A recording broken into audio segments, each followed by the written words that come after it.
Spy Catcher.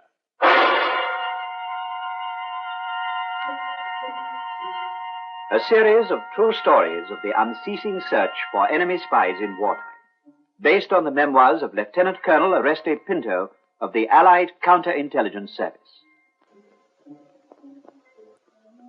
In 1940, Norway, Denmark, Holland, Belgium, and France had been occupied by the Germans, and Britain awaited invasion. The spies who came to Britain were resolute and often courageous men, and the German method was to infiltrate their spies among genuine patriots who during the war made spectacular escape from the occupied country. The quickest but most dangerous escape route was by boat, usually an open boat across the North Sea. Throughout the war, I was responsible for the interrogation of escapers and suspected spies. This is the story of one escape boat that left the Dutch coast in the spring of 1942. It was a small motorboat. It was unseaworthy, and it had a faulty engine. In it were 3 men: an elderly, timid man named Johannes Dronkers, a young man named Jan Lurfen, and a student of Dutch Malayan parentage named Hans Delden. To tell their story, one must die.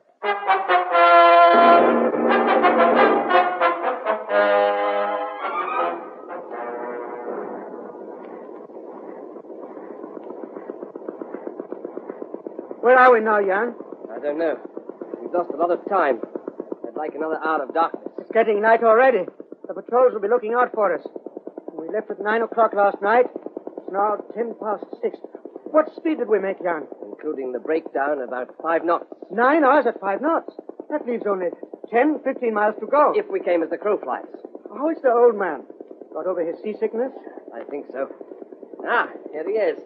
Good morning, Mr. Drunkard. Morning, Hans. Morning, Jan. Coffee, Mr. Drunkard? Thank you. Well, mind, it's hot, Mr. Drunkard. Thank you, Hans. What are you going to do when we get to England, Jan? What we agreed to do. Join the Free Dutch Army. And you, sir, what will you do?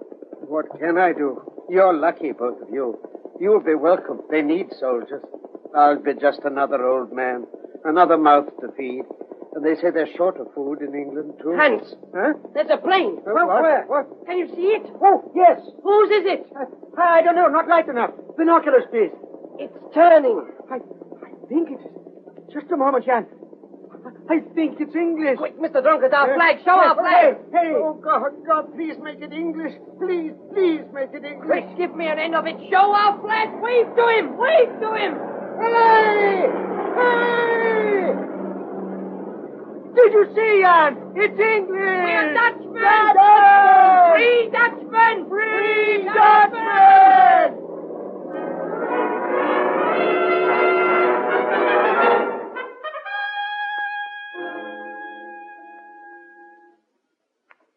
Yes, they were Dutchmen, but they were not yet free. They had braved the dangers of the North Sea in wartime, but each boatload of men, however brave, was a mixed blessing. Most of them were patriots, but some we knew were spies. And who were they? For the safety of Great Britain, each escaper had to be screened and interrogated. Come in. Oh, thank you, Orderly. Sir? Please sit down. Thank you, sir. Your name, please? Lurfen, sir. Jan Lurfen. Nationality? Dutch, sir. Born? Rotterdam, sir. Age? 26. When did you arrive in England? 2 days ago, sir. And why have you come here? To escape from the Germans, sir, and to join the Free Dutch Army. I'm a trained soldier, sir. I did my training before the occupation. Tell me your story. You mean how we escaped, sir? Yes. Well, we came in a small boat from Rotterdam 2 nights ago. Did you have any trouble making your escape? No, sir. Was it your boat? No, sir. It belongs to Mr. Drunkers. He bought it. Who organized the escape? I suppose Mr. Drunkers, sir. He found this boat and let us join him. Yes, tell me about joining him. Yes, sir. Well, I've been wanting for some time to come to England to be away from the Germans, to join the Free Dutch Army in England. And I was told that Mr. Drunkers was also trying to get to England. Who told you? A friend, sir. You know how it is. Mr. Drunkers was in trouble with the Gestapo. Oh? What kind of trouble? For dealing in the black market, sir. I was told that he'd gone to Rotterdam to try to get to England. I was born in Rotterdam, sir, so I went there to find him. Well, if he was hiding from the Gestapo, did you expect to find him? Well, this friend, sir, gave me an address where I could find him. A cafe. Which cafe? The Cafe Atlanta, sir. You went to this cafe and met him? Yes, sir. Was he pleased to see you? Oh, yes, sir. He's an old friend. I've known him since I was a boy. Did he ask you to go with him? No, sir. I asked if I could join him, and he was pleased about it. He said he'd been offered a boat. It was an old one, and he needed someone with him in case of trouble. What kind of trouble? Well, a storm, sir, or the engine failing. Do you know about engines? Not very much, sir. I can tinker with them. But it was a very simple engine and not a very good one. But it got you here. Yes, sir. There were 3 of you on this escape. Yes, sir. Myself, Mr. Dronkers, and my friend Hans Delden. Tell me about Delden. We were students together in Rotterdam. Malayan Dutch, sir. His parents are in Malaya. Where did you meet him? In Rotterdam, sir. By arrangement? No, sir, but just by chance. Did you tell him why you'd come to Rotterdam? No, sir.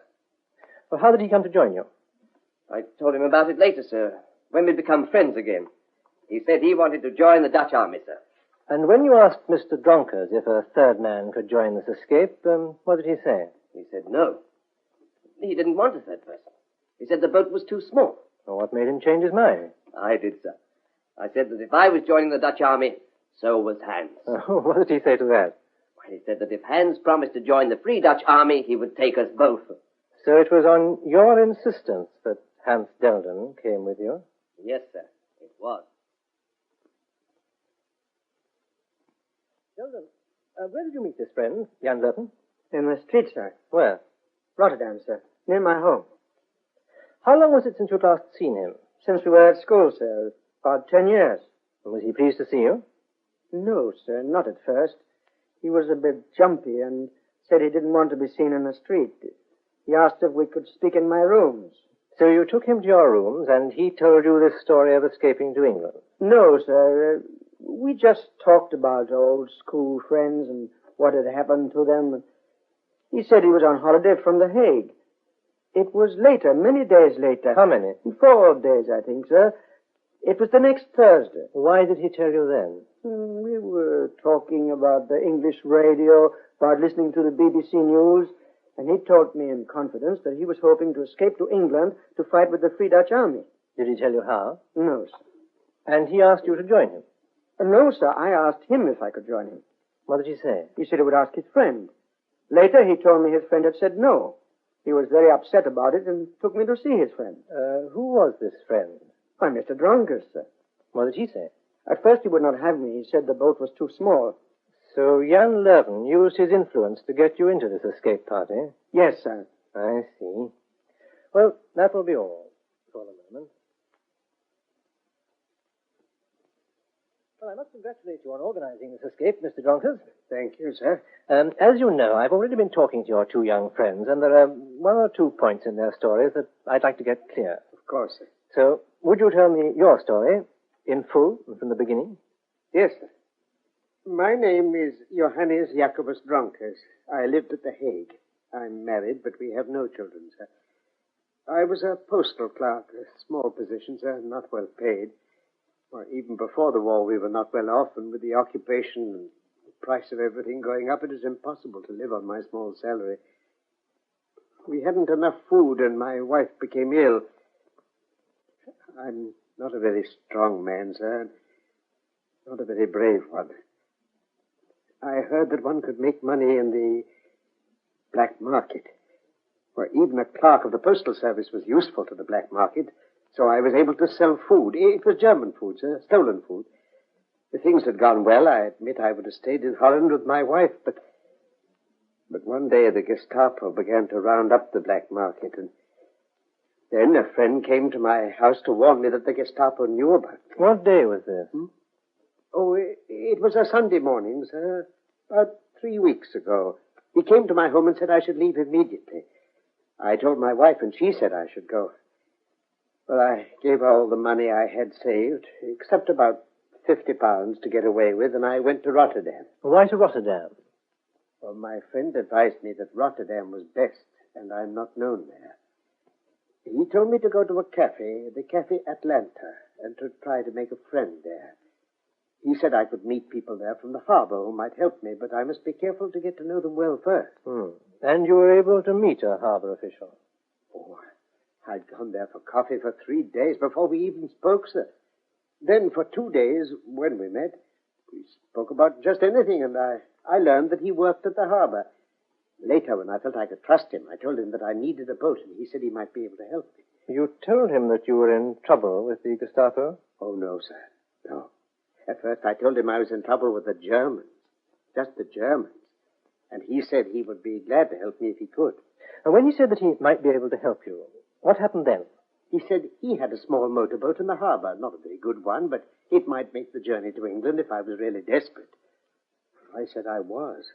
And I said I would buy it from him no matter how bad it was if he thought it could get me to England. He said it wasn't any use to him because there was so little petrol. Can you navigate a boat? No, sir. But he said he had authority to take this boat out of the harbor. He would do this while I was hidden in the cabin.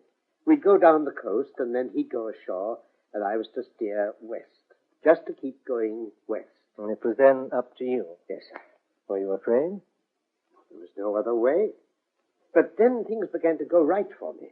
When I went to the cafe that evening, Jan was there, and he brought me news that my wife was well and the Germans had not arrested her. And he wanted to come with me, sir, and he knew about boats. Well, he knew about engines. Weren't you surprised that he was able to find you so easily? No, sir. You see, this friend who told me about the cafe... But didn't you feel that if Jan Lurton could find you so easily, the Gestapo could also find you? Yes, sir. That's why I was so anxious to get away quickly. There's an air raid warning, sir. A red warning. Oh, thank you. I think we'll have to break now, Mr. Dronkers. This is an air raid warning, and I'm afraid our headquarters are in what we call Bomb Alley, so you must go to the shelter. Yes, sir. The orderly will take you. We'll continue our talk later. Thank you, sir. This way, please.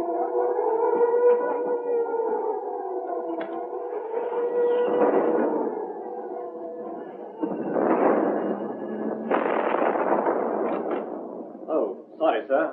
I thought you'd gone to the shelter. Huh? Oh, no. I've got some work to do. I think I'll sit this one out. Some papers for your signature, sir. Clearance orders. Yeah, thank you, Captain. How was your lot this morning? Oh, a pretty straightforward bunch. The crew of a fishing boat out of Brittany. They doused the lights and made off in the night. They all wanted to come except two, and they had to come. Well, at least we get a fishing boat out of that. Yeah. And some recruits for the French Navy. What do we get out of yours? An old motorboat, 2 patriots, and a spy. Certain, sir? Yes. Evidence? Not yet. Do you know which one? Yes.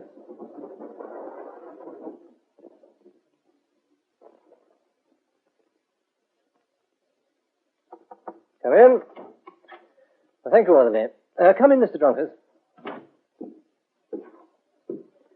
Do sit down. Thank you, sir. Now, where were we, Mr. Dronkers? Oh, yes. Your young friend Jan Lurton had arrived at the Cafe Atlanta and had found you there, and I asked you if you knew that the Gestapo might find you just as quickly. Yes.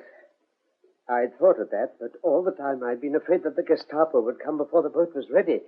But I had to wait until there was enough petrol. And when there was enough petrol, what happened? Well, by this time, sir, there was Jan and also Hans. My friend was not pleased about this, but he agreed.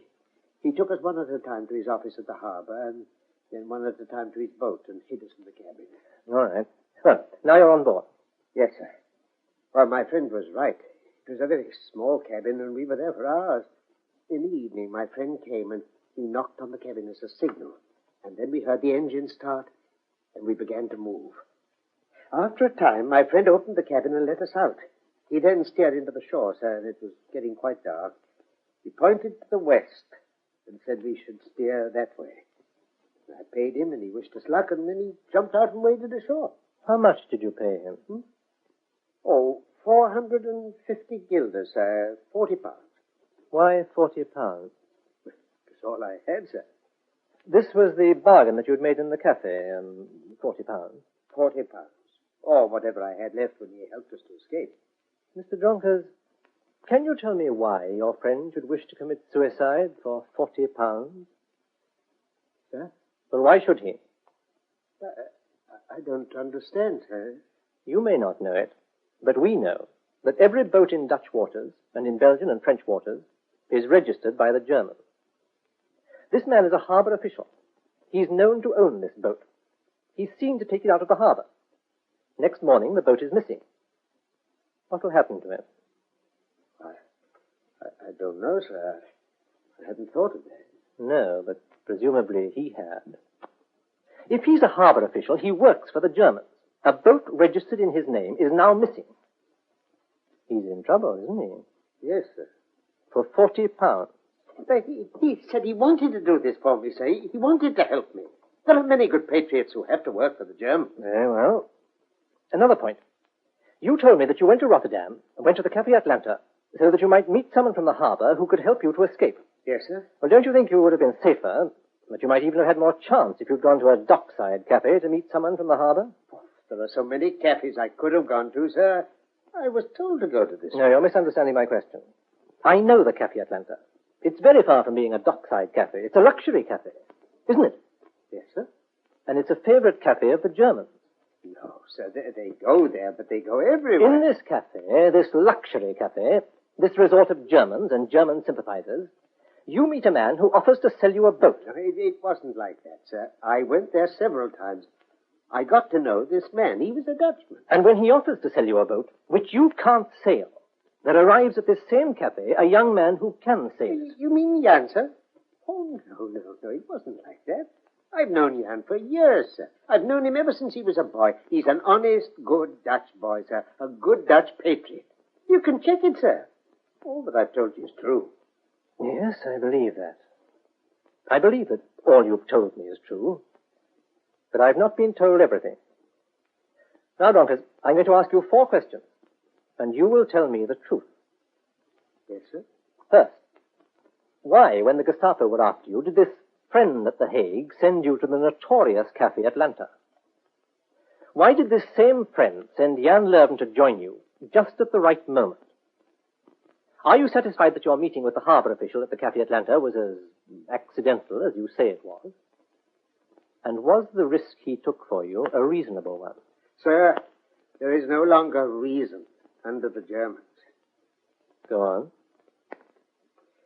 Sir, you think our escape was too easy? Yes, I think it was. Well, perhaps it was easier than other escapes you've heard of.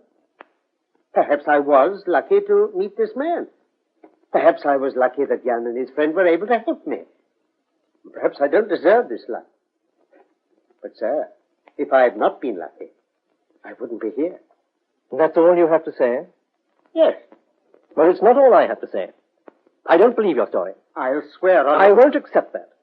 I intend to keep you here until I know the truth. Sir, in the name of the God I worship, and in the name of my dead father whom I loved, I swear to you that I am faithful to my country and to the House of Orange.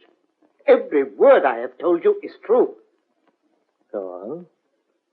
With respect to you, sir, I've told you my story truthfully, that I came here to seek safety and freedom. And what have I found? Well, what have you found? I'm writing to our Queen about you, and to the King of England, and to Mr. Churchill. You are free to write to whom you wish, but you are not free to leave this building until I say so.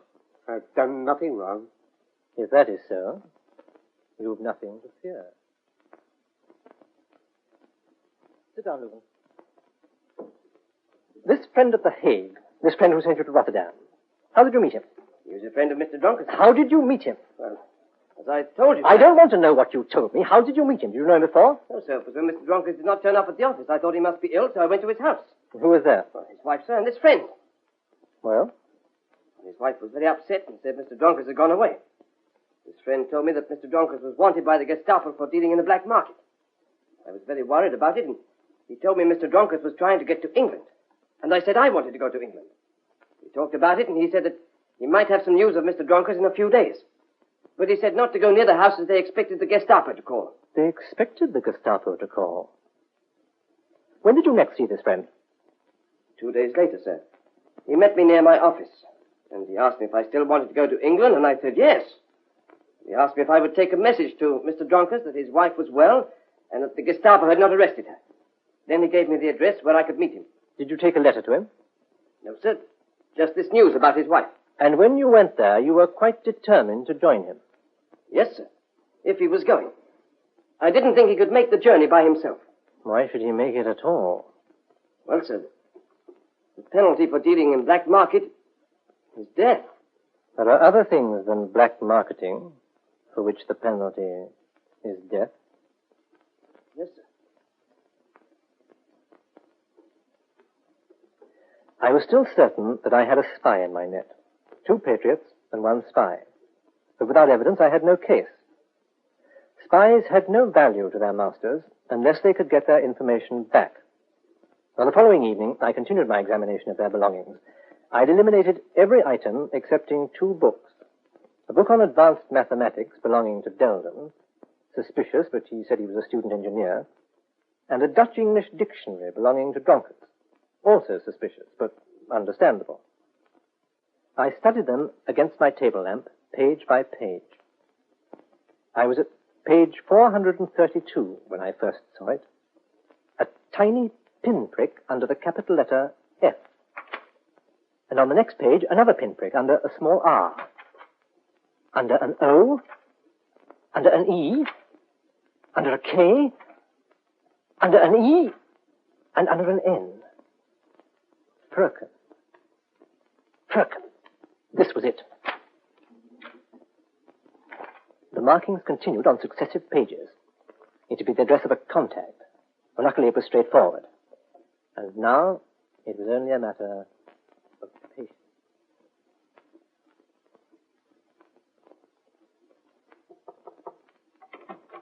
I have the 3 men here, sir. You bring them in. Sir. This way. You come forward, please. Yes, sir. Sir. Hans Delden. Sir? You still wish to join the Free Dutch Army? Yes, sir. Jan Luffen? Yes, sir. Very good. A car is waiting downstairs to take you to your barracks. You can collect your belongings on the way out.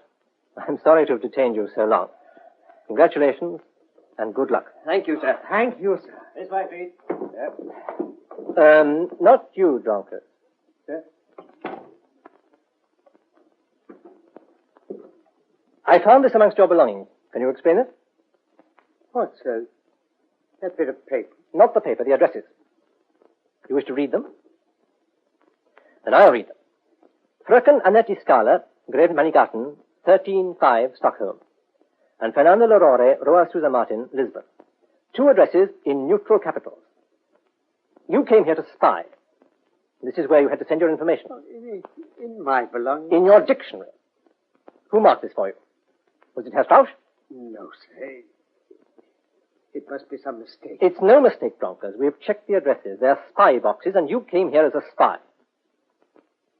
Well, what's your story now? Please, sir, you're making a mistake. Am I?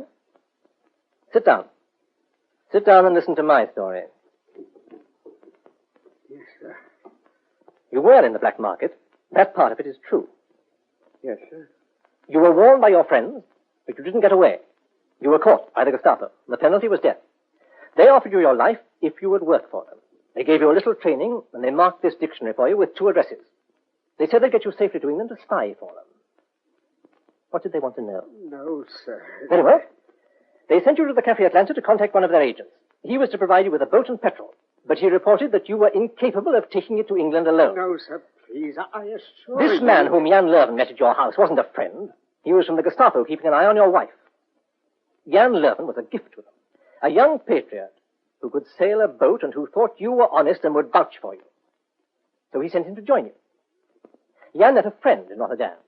This was even better luck. 2 young patriots who would bring you safely to England and vouch for you. The lovable old man who had befriended them. Oh, the Gestapo did well by you.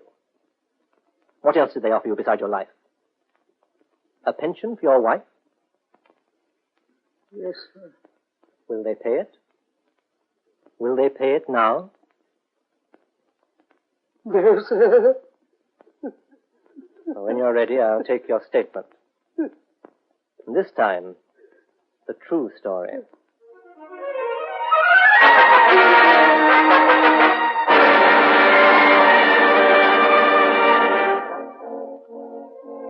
Johannes Jacobus Dronkers was tried at the Central Criminal Court before Mr. Justice Rotterslane in November 1942. He was condemned to death. He appealed, and his appeal was rejected. On December the 31st, 1942, he was hanged at Wandsworth Prison.